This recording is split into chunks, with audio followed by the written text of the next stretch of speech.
Vamos baixar as nossas cabeças, que eu gosto sempre de orar. Querido Pai Celestial, obrigado, Senhor, por esta atmosfera, Senhor, que está aqui na tua casa.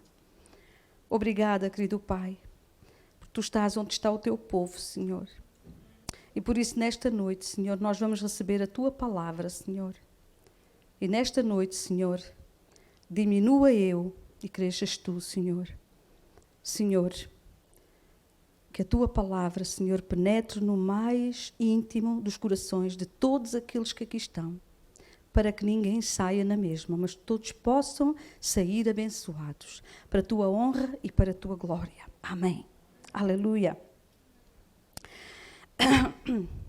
Irmãos, eu trago uma palavra que falou ao meu coração. Venho falar sobre vontade. É assim um pouco estranho.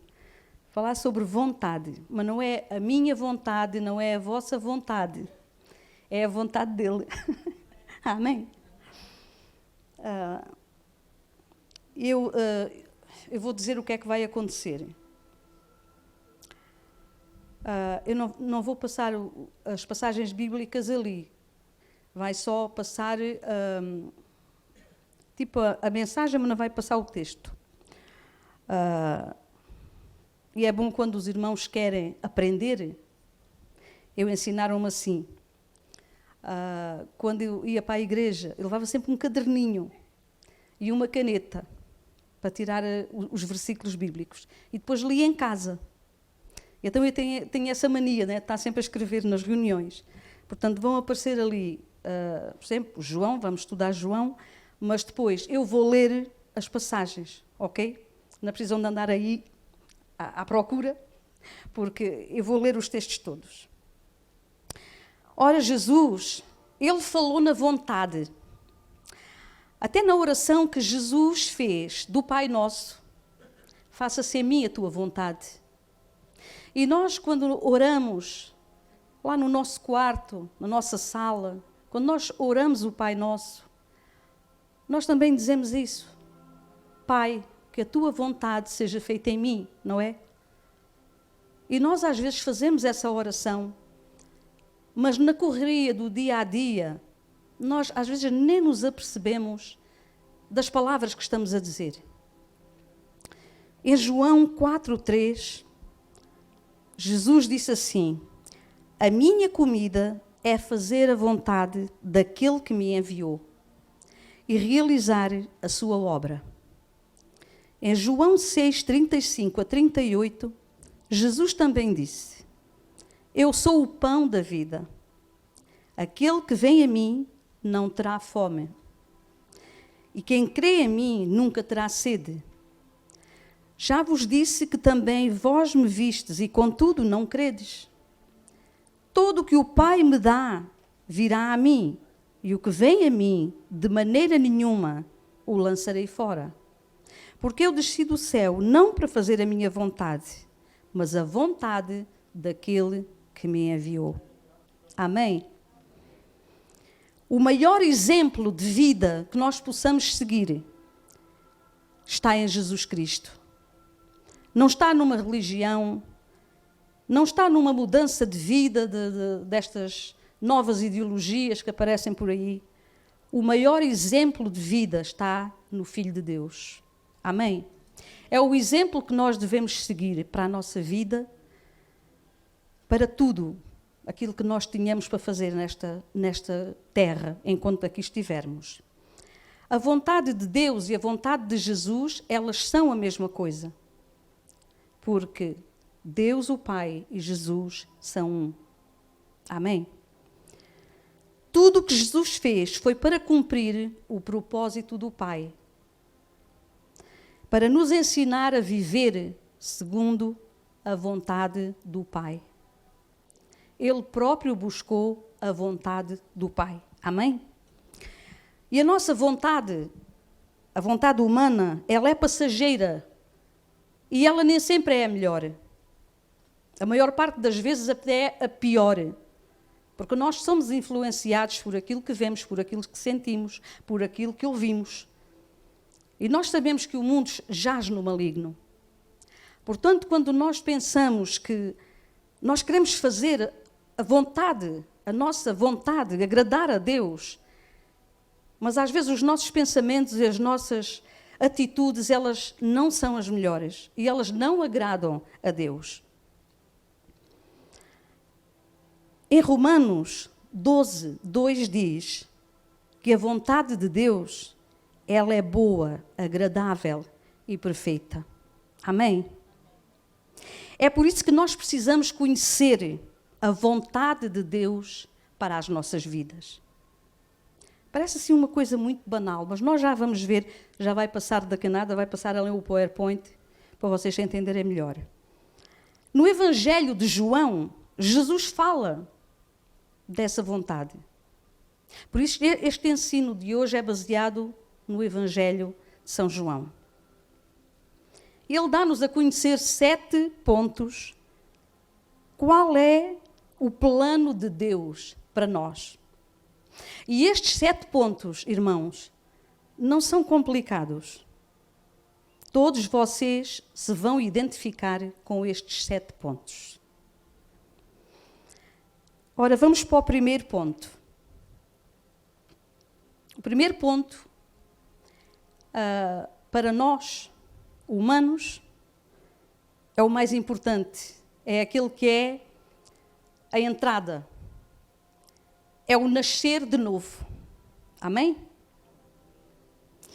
Em João 1, 12 e 13, diz assim: a todos quantos o receberam, deu-lhes o poder de serem feitos filhos de Deus, aos que creem no seu nome, os quais não nasceram do sangue, nem da vontade da carne, nem da vontade do homem, mas de Deus.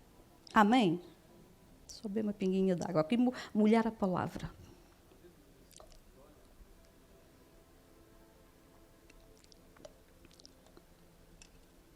Para mim é das passagens mais maravilhosas que a Bíblia tem. A todos quantos o receberam, todos já recebemos Jesus. E se houver aqui alguém que ainda não tenha recebido Jesus, que não acredita, acho que são todos salvos, não é? Que não saia daquela porta sem o receber. Irmãos, quando recebemos Jesus, alguma coisa é feita. Eu uma vez ouvi um testemunho de uma pessoa que disse: eu tive um grande acidente. Um caminhão veio ter contra mim. Fiquei mesmo mal. Mas a pessoa estava ali toda fresca. Era mentira. Mas quando se dá o embate de Deus conosco, nós ficamos diferentes. Nós não ficamos na mesma. Porque alguma coisa muda.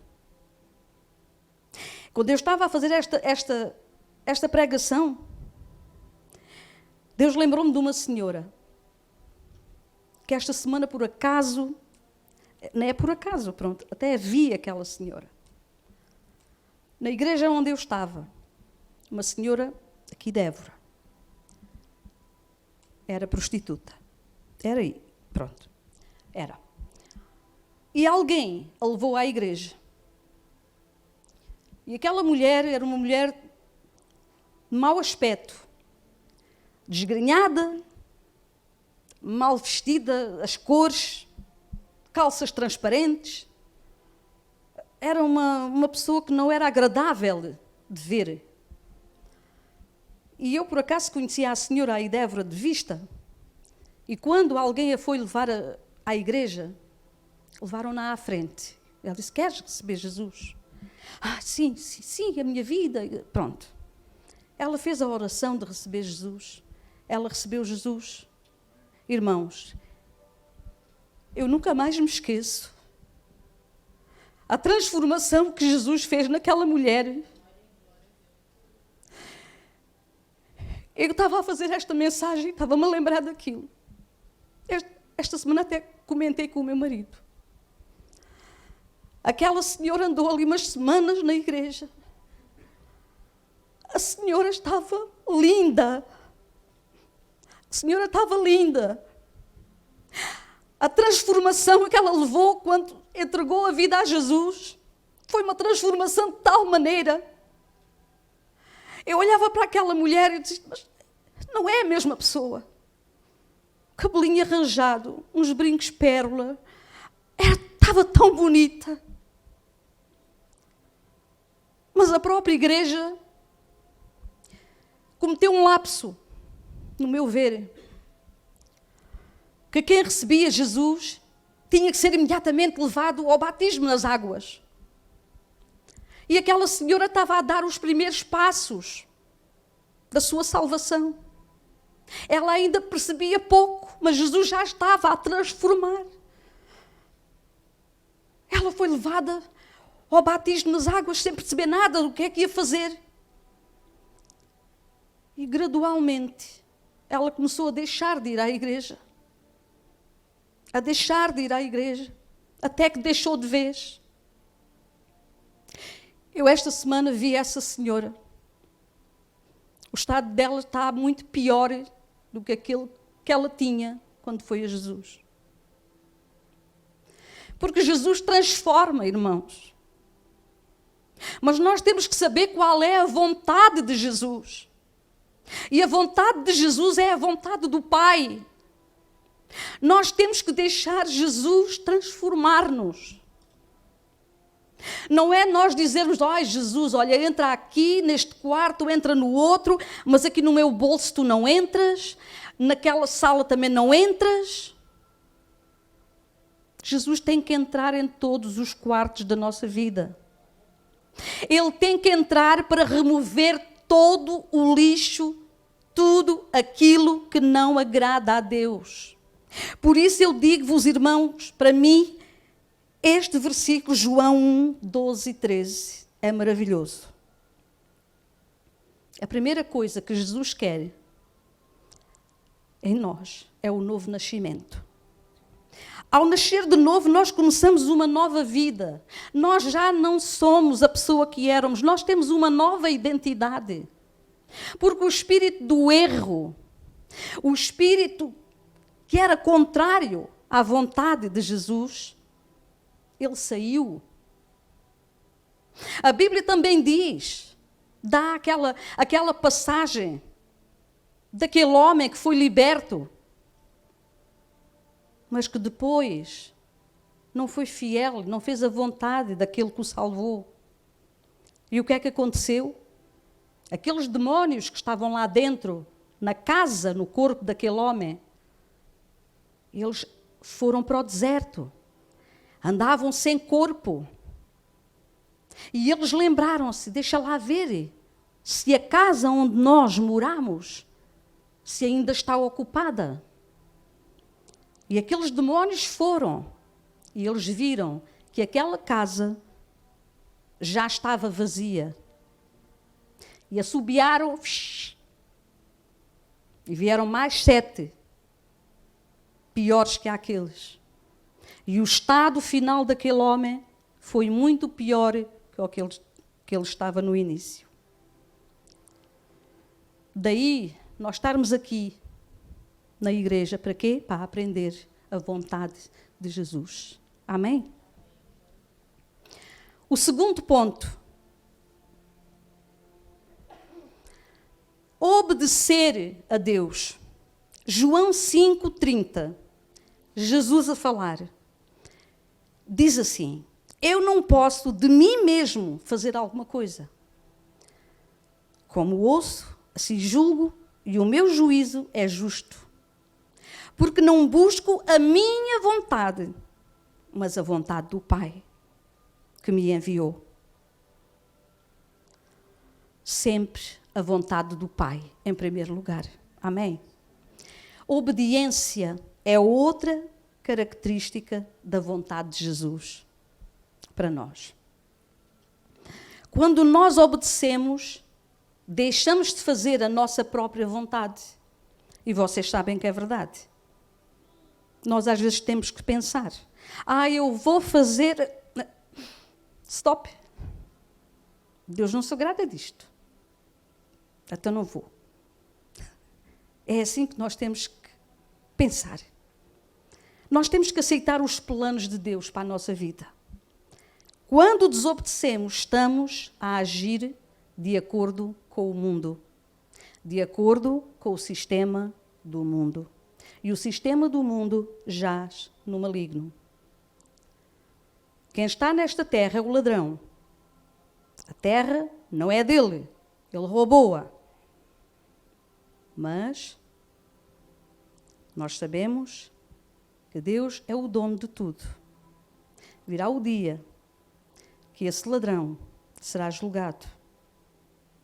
Amém? Nós não podemos agir como o mundo. Irmãos, nestes tempos, temos de ter muito cuidado. Nós estamos nos últimos tempos da terra. Isto não é matéria de pregação, não é bonito dizer. Nós estamos nos últimos tempos da terra. Irmãos, isto está muito, muito sério. O diabo está reinando como nunca. Nós temos que ter muito cuidado. Nós temos que nos agarrar a Deus. Amém?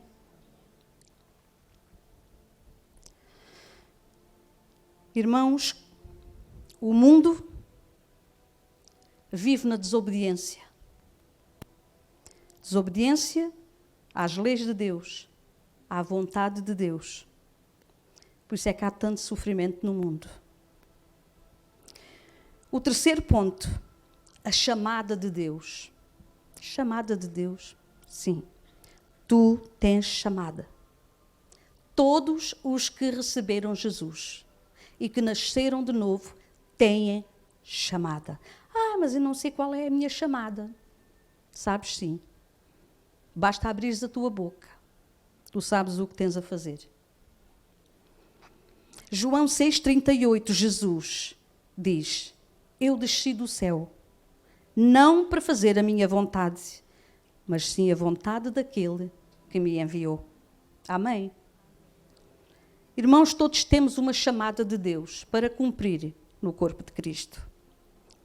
Assim como Jesus foi enviado por Deus para uma missão, também nós temos a missão de pregar o Evangelho, de ir buscar pessoas perdidas e trazê-las até Deus, até Jesus Cristo. Essa é uma chamada. A pessoa não se apercebe que tem uma chamada, mas ela fala de Jesus à vizinha que mora lá ao lado. Essa é a chamada. Porque Jesus disse, ide. Ide não é meter-se num avião e ir para outro país. O ide está na tua rua. Amém? Ponto 4. Ganhar vidas. Jesus continua a dizer, João 6,39, e a vontade do Pai que me enviou é esta, que nenhum de todos aqueles que me deu se perca, mas que o ressuscite no último dia. Irmãos, nestes últimos tempos, agarremos a esta frase. Nós queremos ver todos os irmãos um dia no reino dos céus, que nenhum se perca daqueles que o aceitaram. Amém? A vontade de Jesus é ganhar almas para Deus. Foi por isso que Ele morreu, foi por isso que Ele resgatou as nossas vidas com o seu sangue. E foi um preço muito alto, porque não foi um homem qualquer, foi o Filho único do único Deus verdadeiro que criou todas as coisas. Foi um preço muito alto. Não foi um sangue qualquer que foi derramado, foi um sangue santo. O Filho de Deus que morreu pelos pecadores. O propósito do inimigo, vocês sabem qual é? Roubar, matar, destruir. Mas Jesus veio para que nós tenhamos vida e vida com abundância. E a vida com abundância, irmãos, não é estar tudo 5 estrelas, tudo lindamente. Não. Nós estamos no mundo. A vida com abundância É saberes que te apareceu uma doença, um cancro, uma coisa qualquer, mas saberes assim, não. O meu Deus vai cuidar de mim. E Ele vai cuidar. E aquilo que tu pensavas que era o terminal, que era mau, que era uma coisa terrível, ao fim de uns meses, ou de uns anos, tu dizes assim, obrigada, Senhor, que eu pensava que era o meu fim, mas tu estivestes comigo. Tu estivestes comigo. Irmãos, eu já fui operada 7 ou 8 vezes. Muitas, as primeiras não tinha Jesus, as últimas já tinha. Eu aprendi uma coisa. E tem sido maravilhoso. Quando eu vou para uma operação, e vou agora, em março, fazer uma. Esta é simples. Mas a minha oração é sempre esta. Senhor, eu estou nas tuas mãos. E eu tenho aqui, com uma certeza, eu faço essa oração. Senhor, não importa se é médico, se é médica, se é especialista, se não é, a pessoa que me irá operar, ela vai ser comandada pelas tuas mãos. E enquanto eu oro isto, já fiz esta oração muitas vezes, enquanto eu oro isto, eu vejo, quando estou a orar, as mãos de Jesus a pegarem nas mãos daquele cirurgião. E é Jesus que vai realizar a operação. E todas estas últimas operações têm sido um sucesso. É verdade, irmãos.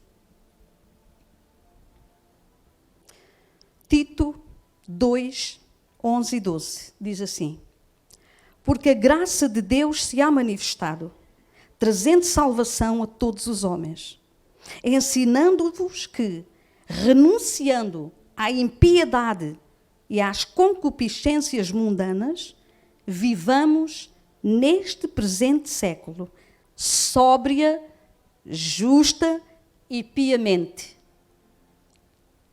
Neste presente século, atenção, tu tens que viver de uma forma sóbria, tens que viver justamente e tens que viver piamente. Agora compara estas 3 coisas com o estado do mundo. É uma diferença abismal. Mas tu consegues, eu consigo. Porque Ele está conosco. Amém? Jesus é maravilhoso, Ele nunca nos deixa. Vamos para o ponto 5, que fala de fé. Jesus quer que tu tenhas fé. O diabo tentou Adão e Eva com quê? Com dúvida e incredulidade. Eles que estavam nus, mas não se viam nus. Porque eles tinham como que uma nuvem à volta. Não se via o sexo, não se via nada, porque aquela nuvem, eles estavam revestidos. Não havia vergonha, não havia nada. Mas o diabo disse-lhe, será que é isso que Deus quer? Não. Ele não vos deixa comer daquele fruto. Sabem porquê? Porque quando vocês comerem daquele fruto que por acaso é maravilhoso, vocês ficam a saber mais que ele. O diabo injetou-lhe incredulidade. E eles caíram. E o que é que aconteceu? Nós sabemos, não é? Eles pecaram e foram expulsos da presença de Deus. A incredulidade, irmãos, que é falta de fé, é o maior obstáculo à ação de Deus na nossa vida. Irmãos, basta tu falares com alguém do mundo, por isso é preciso muito cuidado. Ai, hoje estás assim um bocadinho amarela. Ah, não, sentes-te bem? Sim. Ai, vê lá, olha que isso pode ser sintomas disto, daquilo, do outro. Olha que a minha tia morreu com uma coisa assim. Irmãos, o diabo tenta-nos de toda a maneira. Eu quando vim da consulta, que fui trabalhar, cheguei lá, digo, então, O que é que o médico disse? Olha, vou ser operada à retina. Vais ser operada à retina. Olha, a minha tia foi operada à retina, ficou cega. Eu sorri-me. Não disse nada à pessoa, porque entendi, o diabo estava ali. Não liguei nada. As outras minhas colegas ficaram, o que ela te disse? Não te preocupes, porque eu sabia quem é que estava a falar. E as pessoas às vezes perdem muitas vezes a sua cura por causa de conversas que vão fazer com pessoas que não têm a Jesus. Irmãos, é preciso sabedoria. Não é uma pessoa sair por aí, Jesus curou-me, Deus curou-me. Curou-te? Mas olha lá, ainda estás coxa. Ainda isto, ainda aquilo. E a incredulidade começa a entrar. E muitas das vezes a pessoa perde a cura. É preciso muito cuidado com conversas com pessoas do mundo. O propósito de Jesus é que tenhamos fé. Quem é que quer ver a glória de Deus? Todos nós. Então temos que ter fé. Jesus diz, não sejas incrédulo, crê somente. Tudo é possível àquele que crê. Porque nós servimos o Deus do impossível. Nós às vezes esquecemos. Por momentos nós esquecemos quem Deus é. O poder de Deus. Mas se nós nos agarrarmos a esta verdade, tudo é possível àquele que crê. Não há nada impossível para Deus. Nada. Ponto 6. O conhecimento da palavra. João 7,16 diz, disse Jesus, o meu ensino não é meu, e sim daquele que me enviou. Quando nós conhecemos a palavra de Deus, nós ficamos a conhecer mais sobre Jesus, sobre a sua vontade. A palavra de Deus testifica de Jesus, desde o Gênesis até o Apocalipse. Jesus e a palavra são um. João 17,17, quando Jesus orava, ele orava por nós. Santifica-os na tua verdade. A tua palavra é a verdade. Nós somos limpos, nós somos purificados pela verdade que nos santifica. Amém? Ponto 7 e último. União dos irmãos. João 17,24 continua Jesus a orar. Pai, aqueles que me destes, quero que onde eu estiver, também eles estejam comigo, para que vejam a minha glória que me destes. Glória a Deus. Irmãos, nós temos que levar esta imagem até ao fim das nossas vidas. Nós somos de Jesus. Ele nos comprou, nós somos dele, pertencemos a ele, pertencemos a Deus. Mantém essa imagem. Porque muitos também lhe pertencem, mas não vão entrar no reino de Deus. Jesus há de lhe dizer, aparta-te de mim, não te conheço. Senhor, eu fiz tantas maravilhas, fiz tantas coisas boas, não te conheço. Isso é de arrepiar. Jesus reuniu os discípulos para formar a sua igreja. E a sua vontade é que todos os irmãos estejam em comunhão, unidos como um corpo, o corpo de Cristo. Irmãos, que na nossa igreja nunca haja murmuração. Porque a murmuração é como pecado de feitiçaria. Estejamos unidos sempre uns aos outros, ajudando-nos uns aos outros, unidos na fé. Amém?